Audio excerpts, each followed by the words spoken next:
Do you have one of Jamaica's most valuable stamps? Let's explore.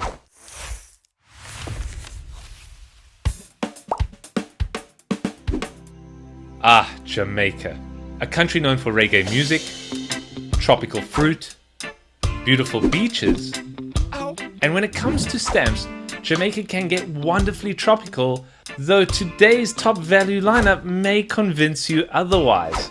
So which Jamaican stamps are the most valuable and what makes them so desirable to collectors? We partnered with Scott Catalogs and pulled the 6 most valuable Jamaican stamps, excluding errors and minor varieties. So open your albums, let's look at the top 6, starting from least to most valuable.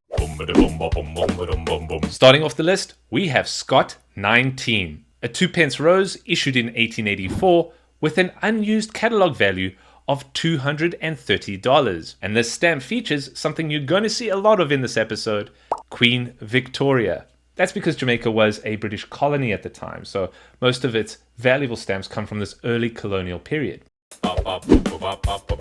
Next up, we have Scott 6, a 1 shilling brown issued in 1860, and just like the previous stamp, this one catalogues unused at $230. And this is where things get interesting. Scott 6, along with the earlier stamps, Scott 1 through 5, have something uniquely Jamaican built into it. And no, I'm not talking about Jamaica postage written on it. I'm actually talking about the watermark.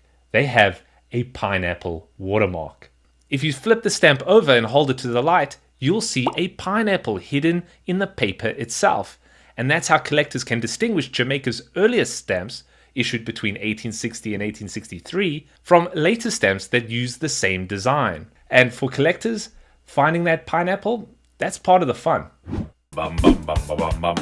Now we move up the list. This is Scott 5, a 6p lilac cataloguing unused at $240. Yes, it has the Queen, and it also has that pineapple watermark. But here's where things get a little more nuanced. In the Scott catalogue, the major lilac is listed at $240, but there is a minor color variety, a deep lilac, that is catalogued unused at $1,000. And many of Jamaica's early stamps have these subtle differences in color that start to matter. This offers collectors a lot more to explore. Scott 6 has lilac brown and yellow brown varieties that catalog for over $500. So for the keen philatelist, there's a lot more here than first meets the eye. It's not the rarest on the list, but it's the one I gladly lick. It's my personal pick. Before we get to the top 3, it's time for my personal pick, the stamp I've chosen that has nothing to do with value and everything to do with why we love stamps.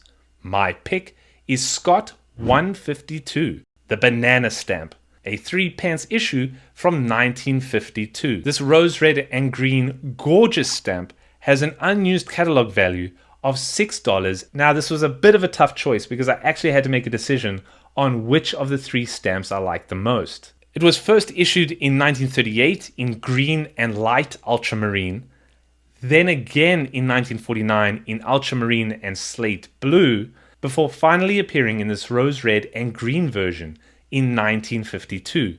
All 3 feature King George VI in the top left corner, and the entire set they come from is just classic. Beautiful bicolor engravings, elegant frames, and scenes that feel unmistakably Jamaican. This is what bicolors do best.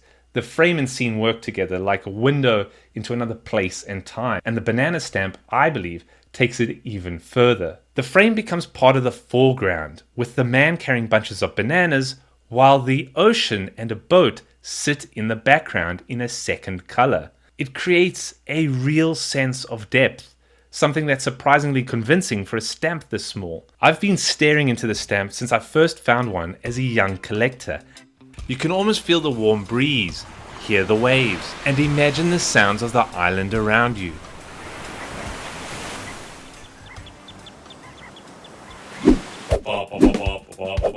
Now for the top 3. This is Scott 4, a 4p brown orange issued in 1860 with a catalogue value of $275. This is part of Jamaica's very first stamp issue, and by now the look should feel very familiar. Same portrait, same overall design, and yes, still that pineapple watermark. But since we're now in the top 3, there's something interesting to note. So far, every stamp on this list has fallen within a very tight range in value, which suggests something a little different about Jamaica's early issues. By the time Jamaica began issuing stamps in 1860, there was already 20 years of stamp history from other countries to learn about. So instead of a chaotic rollout, Jamaica's early issues feel a bit more organized. They were printed in sufficient quantities, they were used over longer periods, and as a result, they're more accessible to collectors today. And that's compared to the unpredictable beginnings we've seen from other countries. This is a different story, and a calmer one. Next up, Scott 17, a 1 penny blue issued in 1884 with a catalogue value of $325. Now here's where things take an interesting turn.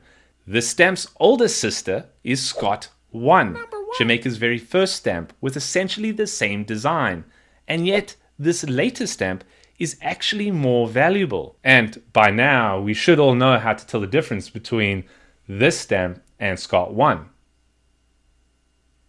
The pineapple.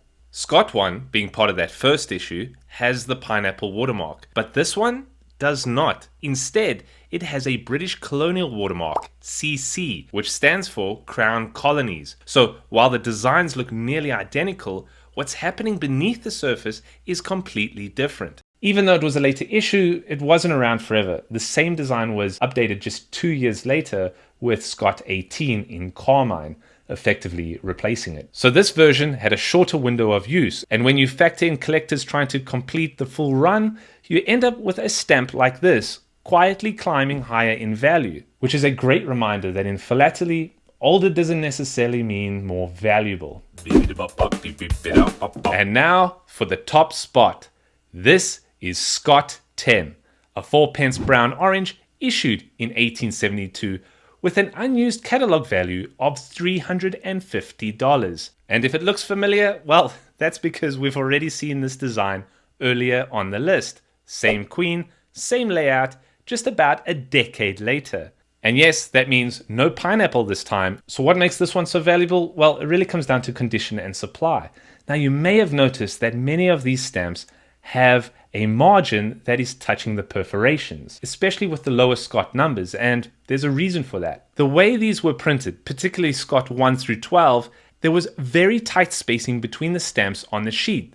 The perforations often cut right into the design, so one side of the stamp seems to always be touching the perforations. And finding an example with clean perforations on all 4 sides is actually quite rare. Combine that with collectors trying to complete the full set, even a familiar looking stamp like this, that can rise quickly to the top. And so it's not always about the design, sometimes it's about everything around it. And so there they are, some of Jamaica's most valuable stamps, and one very tropical personal pick. And, like it or not, this is our first Queen Sweep. All 6 stamps feature a queen. Together, they give Jamaica a total take of $1,656 in Scott catalog value. No dominant rarities in this selection, just a tight group of beautiful classic stamps.